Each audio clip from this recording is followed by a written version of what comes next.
ஜீ தமிழ்ல ஒளிபரப்பாகும் சாமந்தி சீரியல்ல இன்னைக்கு என்ன நடந்துச்சு அப்படின்றத ஷார்ட்டா பார்த்துருவோமா?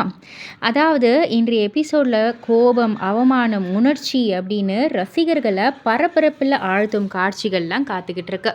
கோடீஸ்வரன் குடும்பத்தினர் வீட்டுக்குள்ள வந்தது முதலே வீடு முழுவதும் பரபரப்பாக மாறிடுச்சு. ஒரு பக்கம் அரசிக்கான மேக்கப் மற்றும் அலங்கார வேலைகள் வேகமாக நடக்க, இன்னொரு பக்கம் வேலையாட்கள் அனைவருமே விழா வேலைகள்ல பிஸியாக இருக்காங்க. இந்த நிலையில கோடீஸ்வரனுடைய மனைவி ஈஸ்வரி வீட்டில் பணிபுரியும் ஊழியர்களை தரக்குறைவாக நடத்தி அவங்கள அவமானப்படுத்துறாங்க.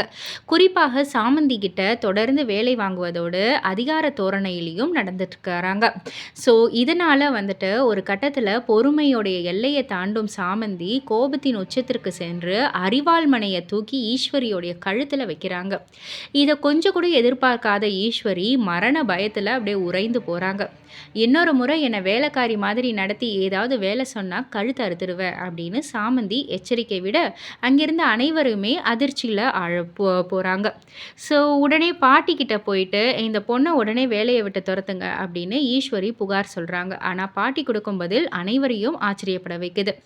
சாமந்தியை அனுப்பிடலாம், ஆனால் அவள் பண்ணுற எல்லா வேலைகளையும் இனிமேல் நீ தான் செய்யணும் அப்படின்னு சாமந்தி தினமும் செய்து வரும் வேலைகளுடைய பட்டியலை நீளமாக சொல்ல தொடங்குறாங்க பாட்டி.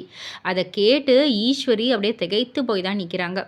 இதற்கிடையில் அரசியின் அலங்கார வேலைகள் நடைபெற அதை தூரத்தில் இருந்து பார்த்த சாமந்தி சிரிச்சிடுறாங்க.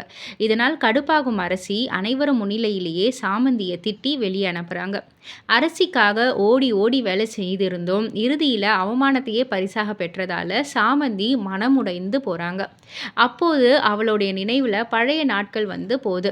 ஃப்ளாஷ்பேக்கில் ராணி சாமந்திக்கு புடவை கட்டி மேக்கப் செய்து நீயும் ஒரு ராணி மாதிரி தான் இருக்க அப்படின்னு திருஷ்டி போட்டு வைத்து அழகு பார்த்த ஒரு தருணம் நினைவுக்கு வர சாமந்தி கண் கலங்குறாங்க. சாமந்தியின் நிலையை யாராவது புரிந்து கொள்வார்களா? ஈஸ்வரியுடன் ஏற்பட்ட மோதல் இன்னும் பெரிய பிரச்சனையாக மாறுமா? அரசி இன்னும் என்னென்ன செய்வாங்க போன்ற பல கேள்விகள் ரசிகர்களுடைய மனசில் இருக்குது. ஸோ இது எல்லாத்தையுமே வந்துட்டு ஜீ தமிழில் இரவு 8 மணிக்கு சாமந்தி சீரியலில் காண தவறாதீர்கள். அண்ட் மறக்காமல் இது போல் அப்டேட்ஸை தெரிஞ்சுக்கிறதுக்கு நம்ம சேனலில் சப்ஸ்கிரைப் பண்ணுங்கள், லைக் பண்ணுங்கள், ஷேர் பண்ணுங்கள், பக்கத்தில் உள்ள பெல் ஐக்கானையும் கிளிக் பண்ணி வச்சுக்கோங்க.